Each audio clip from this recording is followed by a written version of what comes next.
Have you ever had a dream where you find yourself on a stage and you realize you don't know your lines? What do? Well, for me, this was real. But after an epic road trip through the heart of Georgia's music scene, I was ready for it. Because along the way, we learned about crowd surfing from a violin virtuoso, met the children of an American icon, we felt the spirit of Dwayne Allman in the big house. There were knives, there were grits, there was rock and roll. This is Music Voyager.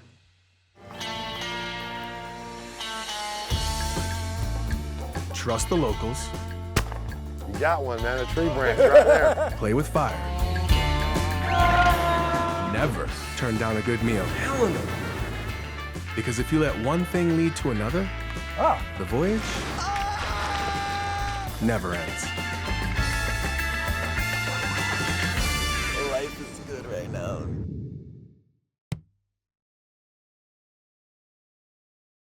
Funding for Music Voyager provided in part by Celebrating Culture, Encouraging Communication, Create for Change, a nonprofit for bridging cultures through film.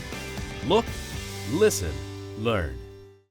Music Voyager is made possible through the support of these organizations.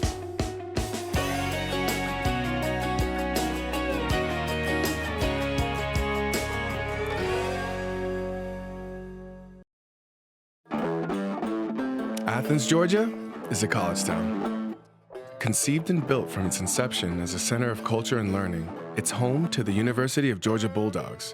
And these days, it's consistently ranked as one of the best music towns in all of America.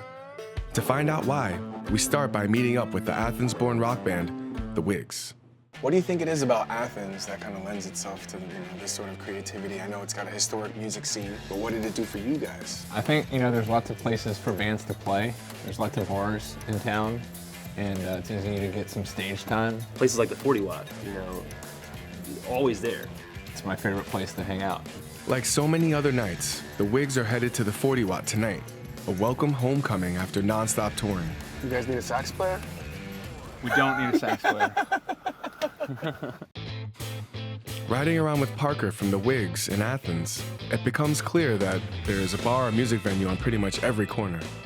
We're going by some classic spots here. Coming up here on our right is Georgia Bar. That's probably the bar that I've spent the most time in. Going down to the 40 Watt. Here's where we're playing tonight. Look at us on the marquee. Yeah. Even for a band that's played The Late Show and toured around the world, playing this venue in this town just means something extra.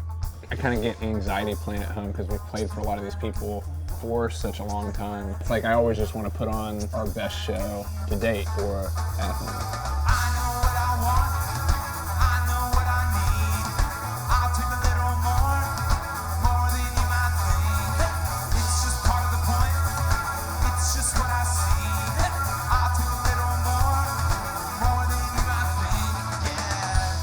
Parker was right.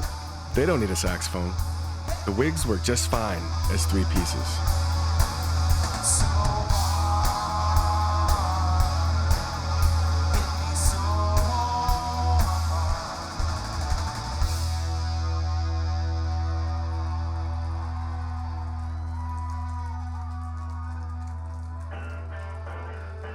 The next morning, the Wigs point me to one of Athens' most well-respected restaurants. The music scene in Athens and the food scene have always been closely intertwined. It's just part of life here.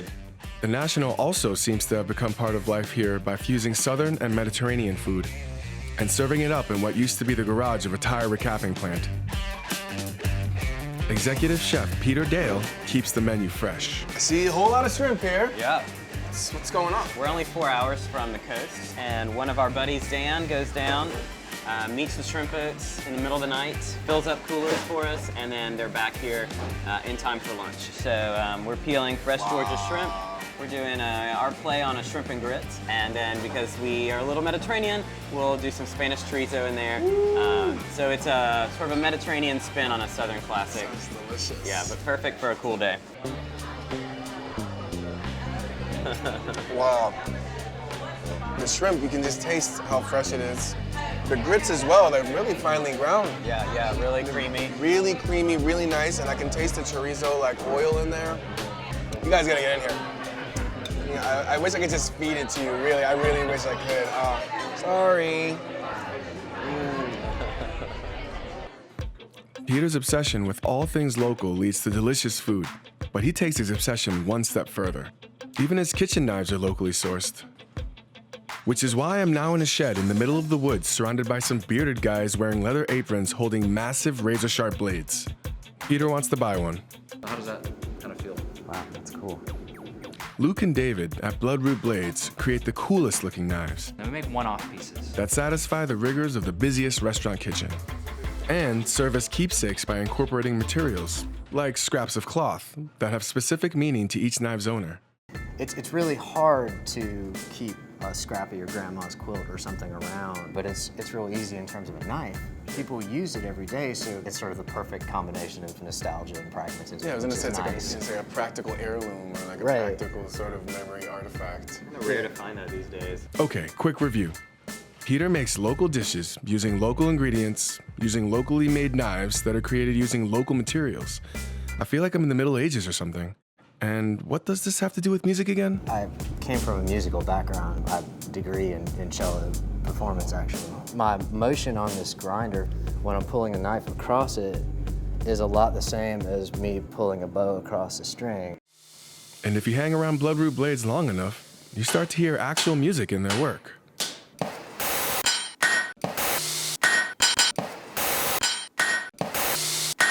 It's something you can just get lost in.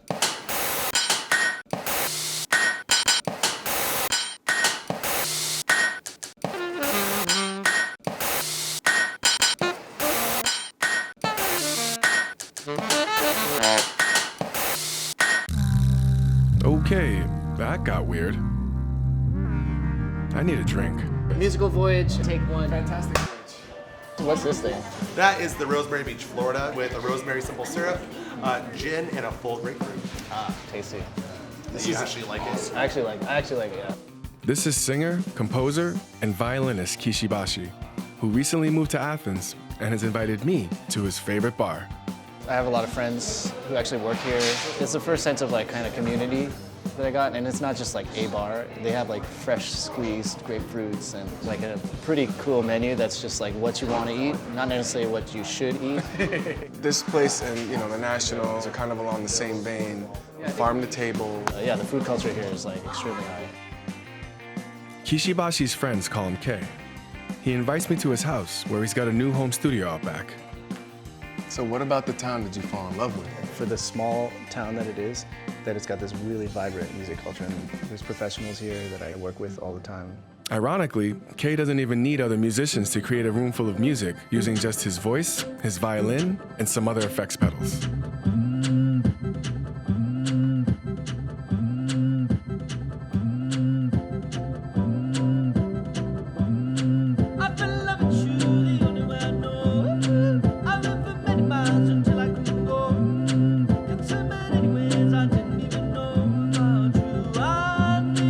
And apparently, Kay has learned, even as a violinist, how to play at rock and roll venues. I like standing like really close, like crowds that I can like crowd surf and stuff. Hold on. You crowd surfed? Yeah, there's a whole tour where I did all crowd surf tour. It's really easy. You say, hey, I'm gonna take a picture, and then they all kind of come up, and then you're like, psych, and now I'm on you, you know? Picture wedding hit, be summer sound, summer sweet. We paid the ceiling rent, we go to the Greek and straight to the street. Concerned but never believe we'd find the day about you and me. And with thoughts we shall see. Your music is dancey, but it has a lot of emotion in it, with your singing and just some of those like long, sweeping, kind of dreamlike movements in them, and it's really nice to listen to. It's you.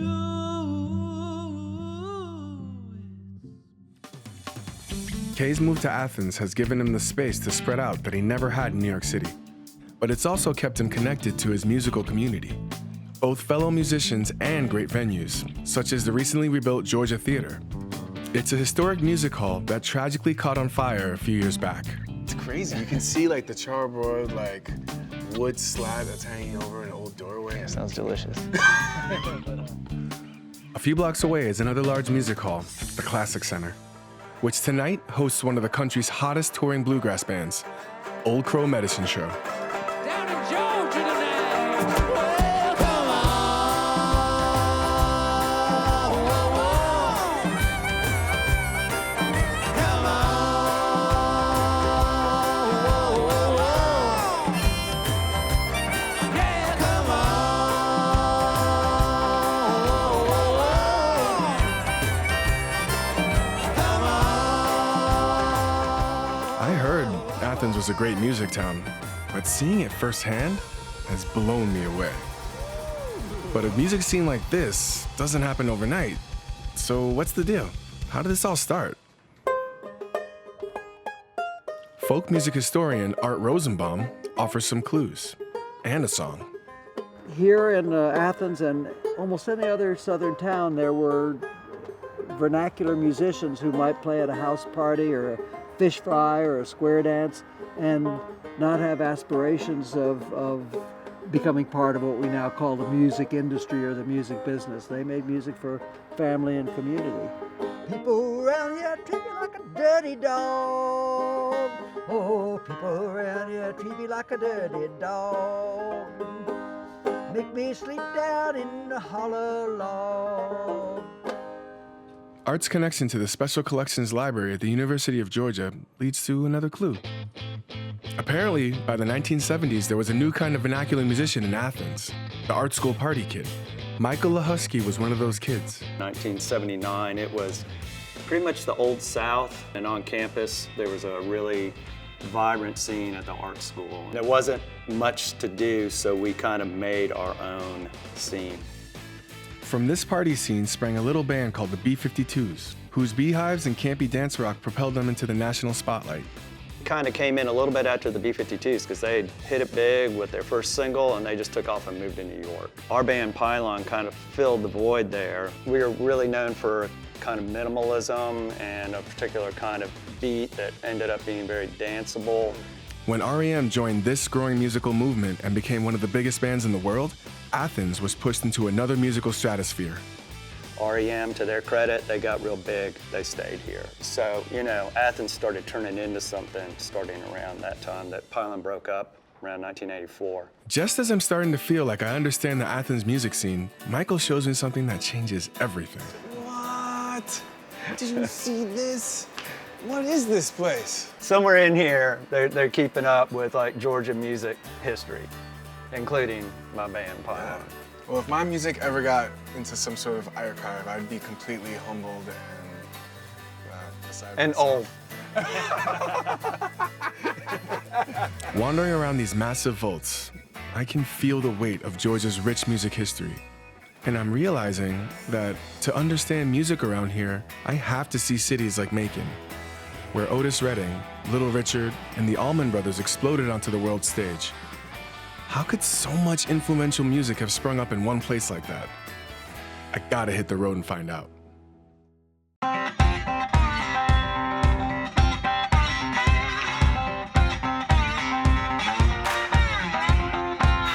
Need some peanuts?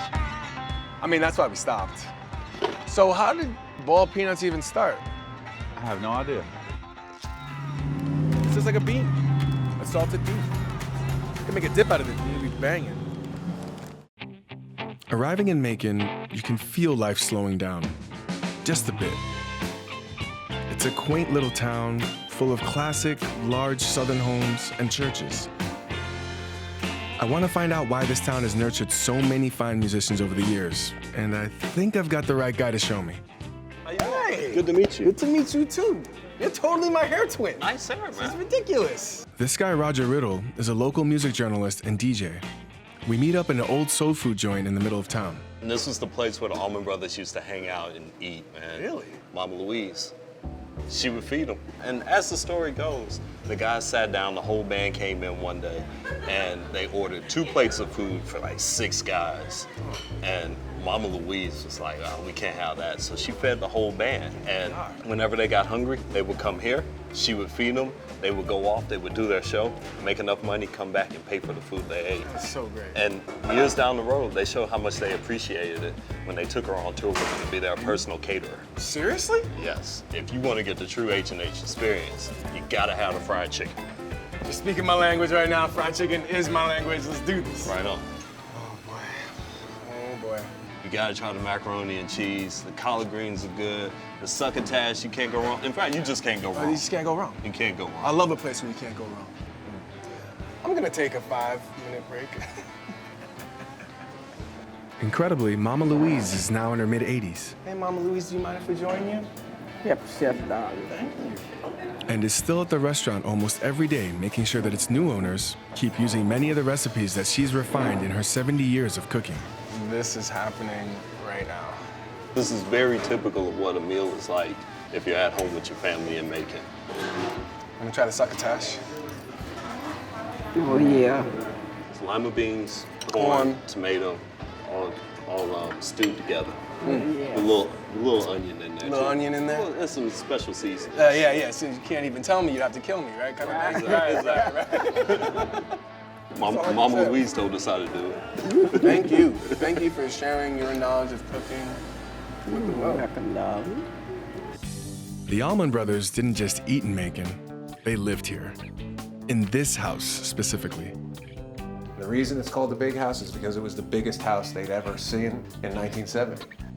As the base of operations for the Allman Brothers from 1970 to 73, the Big House was the launch pad for the band's rapid ascent to fame.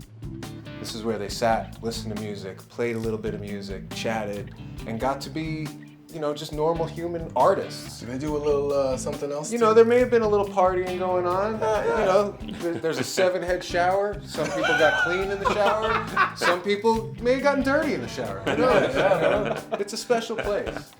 Now a museum, the Big House tells the story of a band on the way up, but also that of a tightly knit group of people whose closeness would soon be tested. And one of our prized possessions is this beautiful gold top Les Paul that was Duane Allman's. Duane Allman was famous for his silky, smooth lead slide, a sound that helped launch Southern rock as a commercial genre. Rolling Stone has even named him the second greatest guitar player of all time, behind only Jimi Hendrix. But Duane tragically died in a motorcycle crash in Macon just 2 years after forming the band with his younger brother Greg.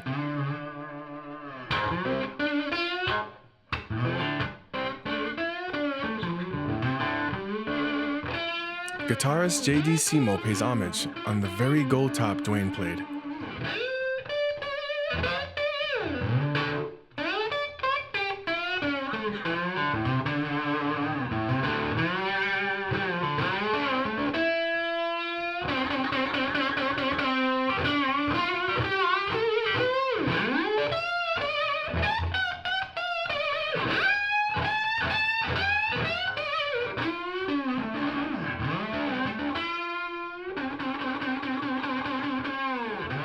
One of Macon's other great musical icons also passed away far too young.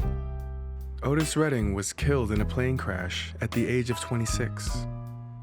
But his children live on, keeping the family name and foundation alive and well. I know that when Papa Otis passed away, you guys were pretty young, but what kind of person do you get a sense that he was? Very loving, very caring. He let the kids get away with everything. I was so young, I was only 3, and he was buried on my 4th birthday, so I really wasn't aware very much of what was going on. Education was very important to him. And we know that that's what he would be doing today if he were still alive. He would not only be doing the great music that he did, but he'd really be pushing education and music and arts programs in his community and beyond. What about Macon do you think drew this soul singer out of him? You know, Macon is known for having a lot of churches. And you know, and my father sang in the church, came from a very, very religious family. And I'm sure that that had to have a lot to do with putting a lot of soul into him, because there's definitely soul in the church. Otis III not only honors his father's legacy, but he followed in his dad's rather large footsteps. He and his brother Dexter formed a funk band called the Reddings in the early 80s.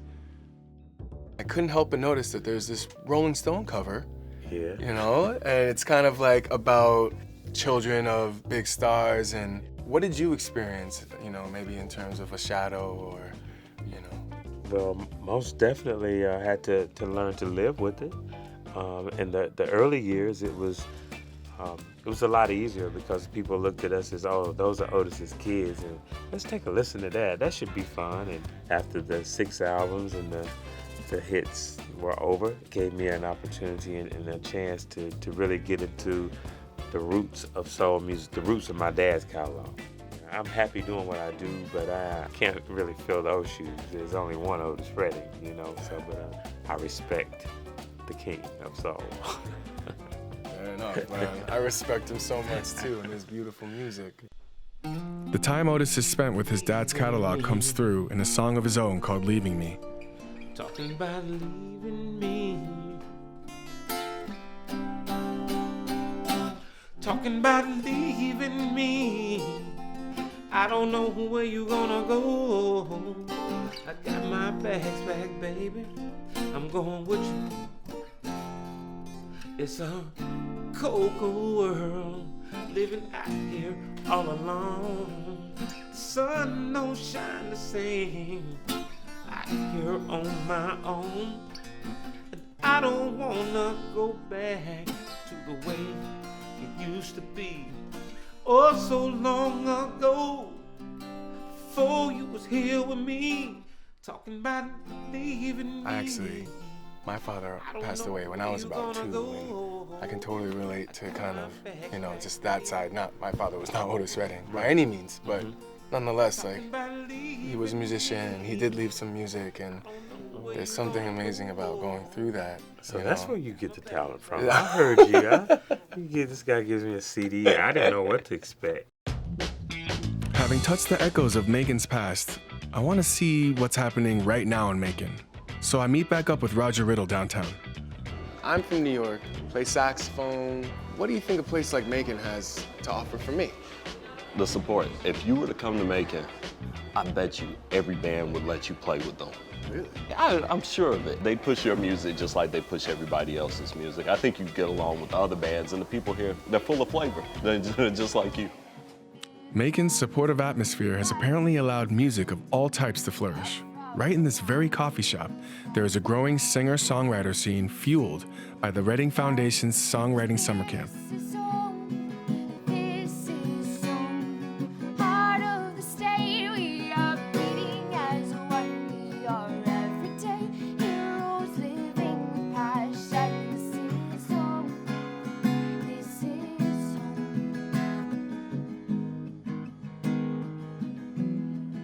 Classical music has a world-class home at Mercer University's McDuffie Center for Strings.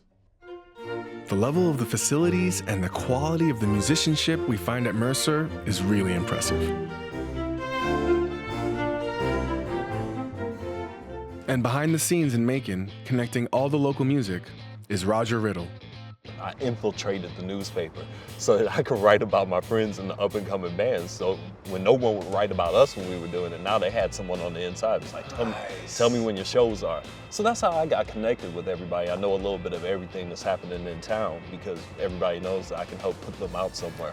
And tonight is no exception. Roger's putting on a show at the Cox Capitol Theater featuring 2 of Macon's up-and-coming acts.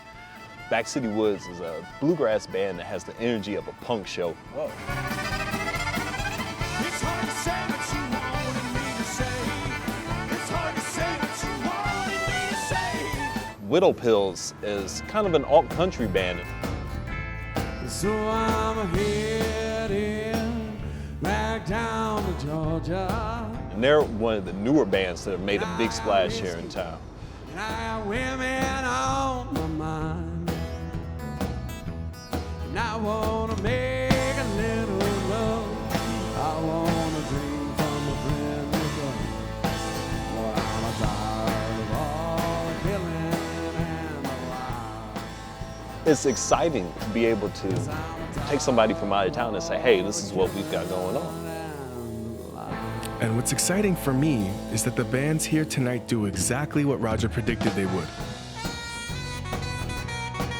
Before long, I find myself invited on stage, playing country music to a crowd that knows good music of all kinds.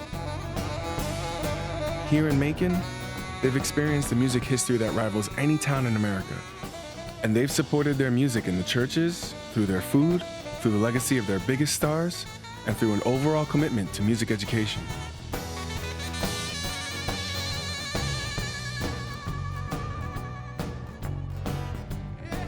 Feeling all that support as an outsider makes this experience on stage a dream. Not the scary kind of anxiety dream, but an amazing dream that I won't soon forget.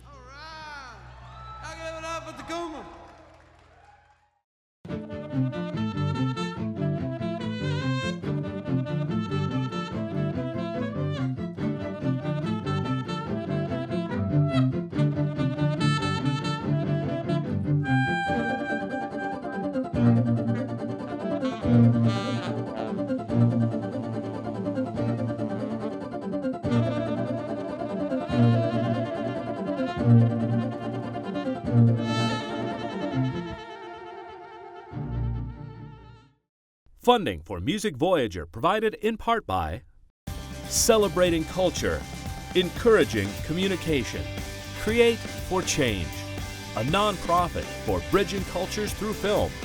Look, listen, learn. Music Voyager is made possible through the support of these organizations.